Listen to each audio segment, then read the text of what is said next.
Daho! Nako, suwapang sa mga supporters ni Daddy Frankie na gusto niya siya lang ang panoorin at yung iba wag panoorin. Yan po ang laging sinasabi niya sa kanyang mga kagrupo sa iba't ibang GC niya na binuo na kinuha niya kay Daddy Frankie. Bago natin pagpatuloy ang ating pag-usapan, please don't forget to subscribe this YouTube channel, Kuya SMB Vlog. Ngayon mga ka-idol, medyo sa katagalan ng panahon, pagre-reactor nito mga ka-Daddy Frankie, nalalaman ng buong katotohanan kung anong klaseng pagkatao meron siya. Hindi po ito nakikipagdigmaan sa harap-harapan. Titirahin ka sa patalikuran. Sino po siya? Please comment section below, mga ka-Daddy Frankie.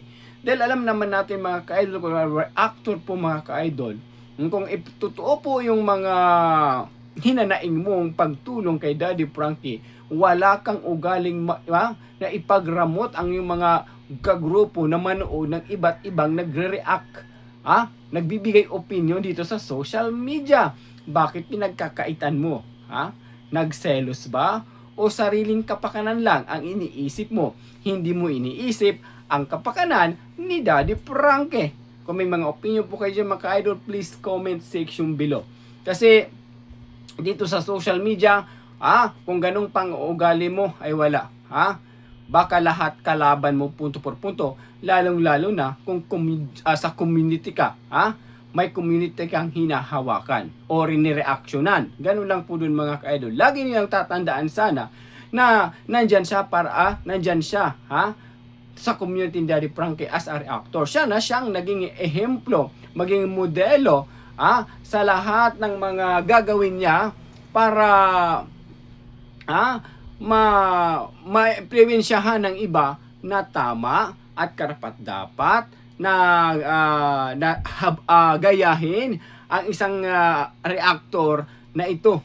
Pero sa pinapakita mo, na pinapairal mo yung karamutan mo, na selos mo, na gusto mo nga ikaw lang ang maging reactor ni Daddy Frankie, ayan tuloy. Nagsulputan ng maraming reactor kay Daddy Frankie. Wag ganong pang-uugali kung anong ugali na pinakita mo noon kung saan ka galing na sinumbatan mo, wag mo sana dalhin dito. Kasi hindi ka magwawagi. Maraming reactor si Daddy Frankie. Maraming nag-inudulong mga reactor si Daddy Frankie. Wag mong pairali na marami kang grupo. Ang mundo nga nag-iiba ng ikot, however, ang tao kung hindi nag-iiba rin ng isipan. Nandyan ka, may supporters ka dahil kay Daddy Frankie. Dahil nakikita ka na supportive ka. Kung supportive ka, ganon, gawain na sumuporta sila sa'yo. Pero, yung ginagawa mo, related ba? Magka-fit ba kayo ni Daddy Frankie? Na dapat sila na ipagpatuloy ang kanilang gagawin para sa'yo? Yun lang po dun mga ka-Daddy Frankie, yung point ni Kuya SMB at karamihan. Mapagbigay si Daddy Frankie, hindi maramot. Pero however, nakikigamit lang, siya pa ang nagraramot. Di ba? Nakikigamit ka nga lang ng ibang tao, ikaw pa may gana magramot. Na dapat walang may manood kung sinong mga reactor na magre kay Daddy Frankie. Gusto mo, ikaw lang papanoorin nila? Di ba? Yan ba ang dapat maging reactor ni Daddy Frankie? Sariling kapakanan lang iniisip, hindi iniisip yung kapakanan paano lumaki ang community ni Daddy Frankie. Oy ababa, daho. Wag mong pairalin na ganyan ka, na feeling mo close na kayo ni Daddy Frankie. Hindi doon ang basehan. Kasi anong sinasabi ng ibang grupo? Paepal ka, papansin ka, KSP ka. Kung galing sa kibuturan ng iyong puso, hindi exclusive live na inutusan mo pa si Daddy Frankie na expose ang iyong pagtulong para mapansin ka? Yan po ba? Or ginagamit mo lang si Daddy Frankie para sa iyong kapakanan, para sa iyong channel, kagaya sa ginawa mo sa nakaraang kung saan ka galing? Daho! Please comment section below. Kasi marami pang naiinis na mga grupo, even the USA, Europe, iba't ibang grupo na iinis sa isang reactor na ito. Yung mga matatagal nga dito sa community ni Daddy Frankie, hindi nga marunong magramot. Dahil unang-una, ang point nila, palawakin ang community ni Daddy Frankie. Pero ang isa nito, iba ang kanyang purpose. Sarili. Di ba? Hindi ba siya nakatulong ka na mahal mo na si Daddy Frankie? Nakatulong ka nga kasi ibig sabihin binabayaran mo kasi nagagamit mo si Daddy Frankie. Yung tuloy ang ibig sabihin ng iba. Kaya lagi kong sinasabi, hindi naman pwede lahat ng mga opinion reaction mo susundin ng karamihan. Even you are matagal na dito, medyo matagal kay Daddy Frankie, dapat ikaw magbigay ng example. Pero ano ginagawa mo? Ipagramot ang community na huwag manood sa ibang vlog ng mga reactor dito sa social media. Yan pa ang matinong reactor na tunay nagmamahal kay Daddy Frankie? Hindi.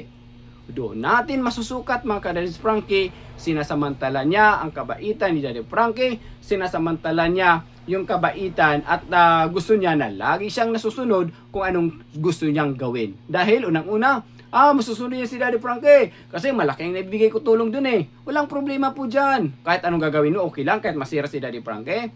Yun po, Kasi dito, lagi matatandaan, nabubuhay si Daddy Frankie sa komunidad, mga supporters, even tayo. Kung wala sila, wala tayo. Saan tayo? Dito ba? Wala. Kung wala magtatangkilik sa'yo, ipagpapatuloy mo ba? Ipagpapatuloy mo pa ba? Na ipagpatuloy ang karir mo dito sa social media? Di ba hindi? Kaya mahalin mo. Huwag kang magramot. Huwag mong maging gahaman. Huwag kang manggamit ng ibang tao sa iyong kapakanan. At lahat-lahat huwag mong pakialam kasi hindi mo hawak kung anong mga nakakapalig kay Daddy Frankie. Yan tuloy. Nabuksot na, nalaman na ng buong mundo kung anong klaseng reactor ka at anong klaseng panggagamit ka mayroon sa isang charity vlogger. Huwag kang magalit. Daho. Ganun lang po rin mga ka-idol. Na even mga ibang reactor naiinis na rin sa kanya. Akala niya, what we call this, na lagi siyang susubaybayan. Na gusto na niya na kung kapag mag-live siya, walang magla-live ng ibang reactor, gusto siya lang. Yung ganun, ay wag naman. Kahit sino, channel mo yan, channel ko to, channel lang ni brother, BPM, channel lang iba-ibang reactor. Huwag mo ipagramot. Mapagbigay ka. Kakampi mo kami. Ganun lang po dun. Kasi kung ipagpatuloy mo yan, ay nako, mayayari ka. Kasi maraming nakakaalam na bawat grupo mo, marami kang inaano dun. Huwag ganun.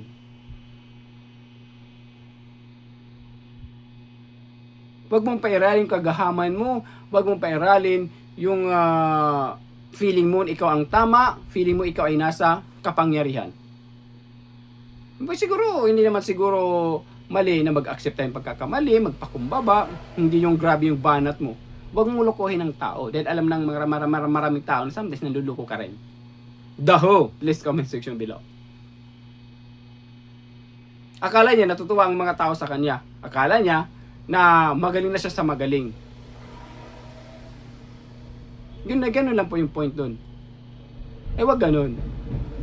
Kasi maraming maiinis sa'yo.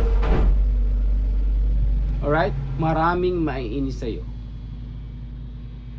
Ako, na-content kita noon, kung na-content na kita noon, dahil binabalanse ko sitwasyon, alang-alang sa kapakanan ni Daddy Frankie, pero iniba mo yung kahulugan.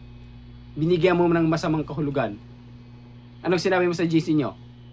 Nakarating kay Kuya SMB. Di ba? Tahimik ako noon, okay lang. Importante, marami namang tao sumusuporta pa rin kay Kuya SMB. Pero ibang kanyang banat sa akin.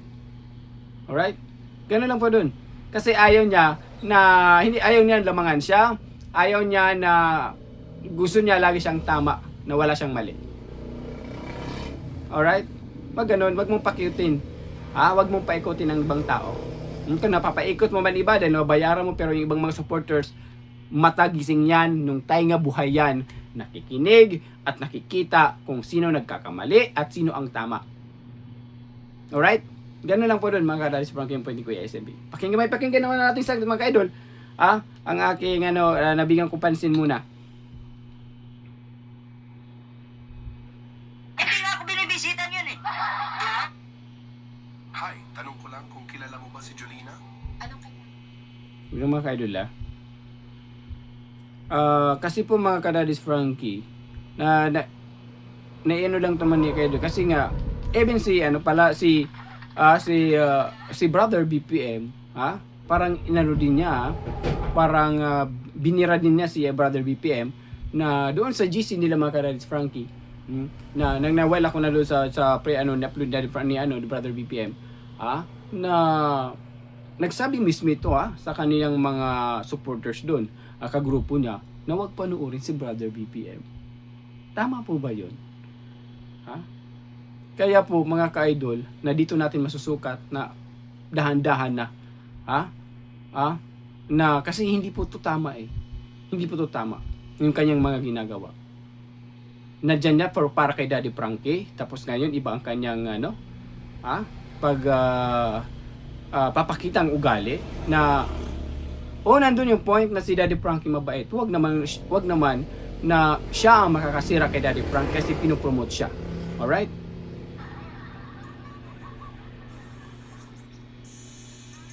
At yung pangyayon mga kaidol.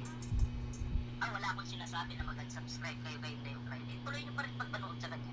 Di ba? Oo. Kasi nagre-react naman siya kay Daddy Frankie. Di ba? Ang sa akin lang dito, Ganun, sinasabi ko lang yung...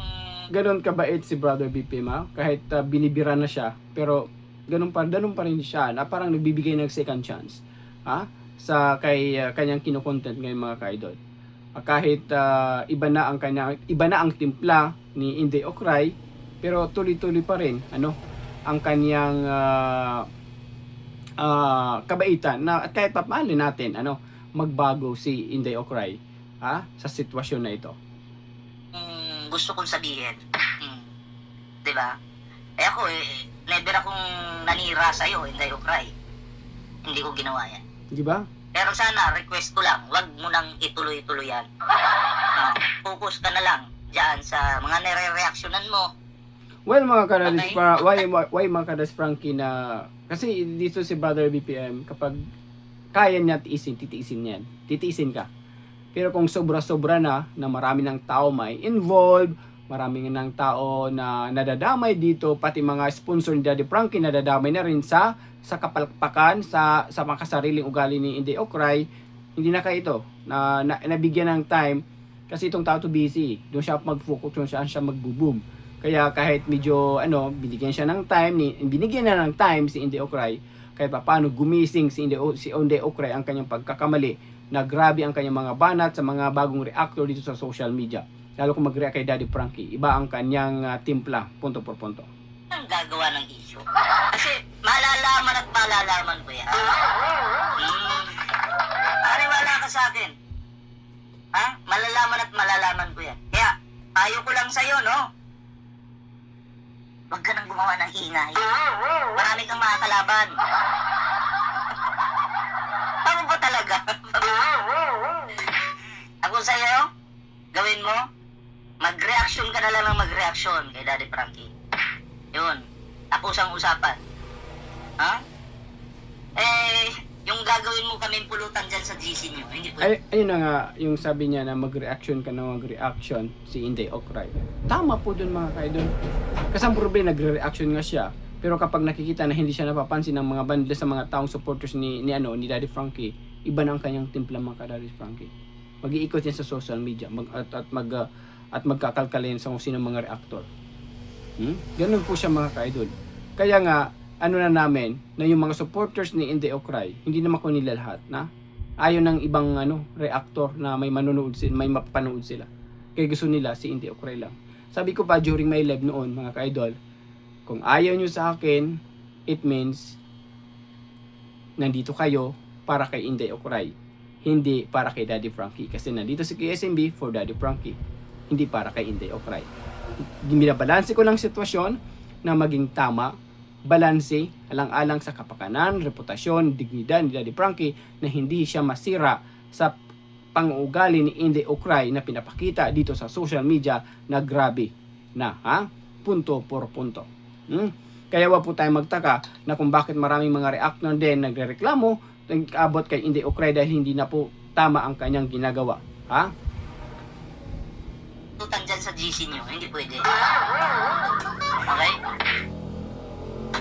At wag na wag niyong itutolerate. Kayong nasa GC dyan, hindi ko man kayo kilala personally, no? At ito'y payo lang. Kayong mga nasa GC, wag niyo yung itutolerate yung kanyang ugali ng yung leader. Pagsabihan nyo. Ay, paano hindi matutuloy ito, Brother BPM? Kasi kapag kukontrahin ka noon, kukontrahin mo si Inday Ocray sa GC niya, ililigwakin ka.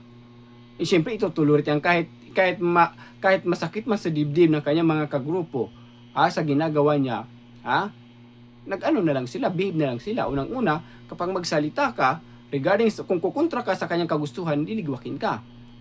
Tatanggalin ka sa GC. Kahit alam ng karamihan na mali ni Inday Ocray. Ganun po yung mga ka-idol ang nangyayari. Okay? Ganun po. Sa GC namin po, lahat nagkakaisa. Lahat po nagkakaisa. Pero, yun yung payo ko. No? At ayaw ko na ginagawa niyo akong pulutan dyan sa GC. Winawarningan ko kayo.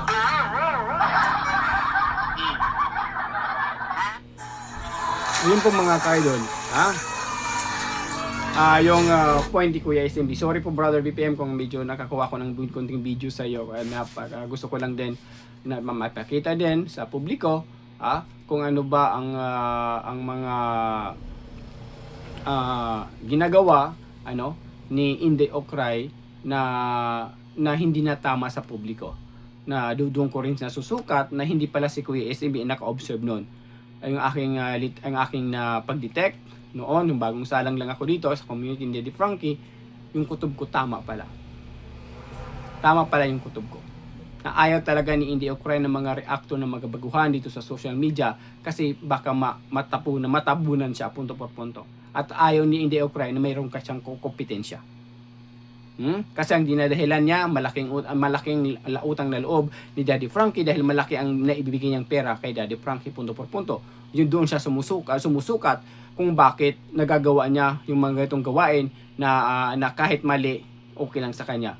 Kasi para sa kanya, okay kay Daddy Frankie dahil malaki ang utang na loob ni Daddy Frankie dahil nagbibigay ito ng tulong punto por punto. Actually mga ka-idol, hindi doon ang sukatan na malaki ang naimbag mo doon kay Daddy Frankie. Ito si Daddy Frankie hindi naman nanihingi kung saan ikaw naman ang kusang nagbigay. So ang point lang naman dito, sana yung mga maling ginagawa mo, ibaguhin mo. Alang-alang kay Daddy Frankie kung totoong mahal mo si Daddy Frankie. Kasi si Brother BPM, even Kuya SMB, na kung sa tama ka, wala kang may maririnig punto por punto sa ibang reactor dito sa social media. Pero kung nakikita na may mali ka, na gusto mo talaga itamang yung mali, ay ibang usapan na po yun. Tsaka yung ego mo rin, bawas-bawasan. Kasi wala tayong karapatan din na magsabi ng magkano ng isang buhay. Kasi even doctors, hindi nagsasabi magkano ka kasi hindi nila kaya paano buhayin ang buhay na patay na. However, ikaw, diba? Yung ganun. Basta kaya wala kang karapatan. Pera is not life. Pera lang ang nagbibigay ng daloy para mabuhay ang iyong buhay. Pero pera is not life. Alright? Ganun lang po dun mga ka-idol ang point ni Kuya SMB. Kasi nasisira si Daddy Frankie sa mga sponsor, sa mga lalaking sponsor, mga big sponsor dahil sa ginagawa ni Inday Ocray. Lalo yung the team Rise Above International. Nasisira na malaki ang naitutulong nila kay Daddy Frankie. Simula 15 years, sabi pa ng Tita Honey sa akin, 15 years Kuya SMB, nandyan kami kay Daddy Frankie. Tapos masisira lang kami, dahil kay Inday Ocray. Sabi ng ang mga kagrupo ni Inday Ocray, papansin daw ang under the Rise Above International. Ako, hindi nagpapapansin ang The Rise Above International.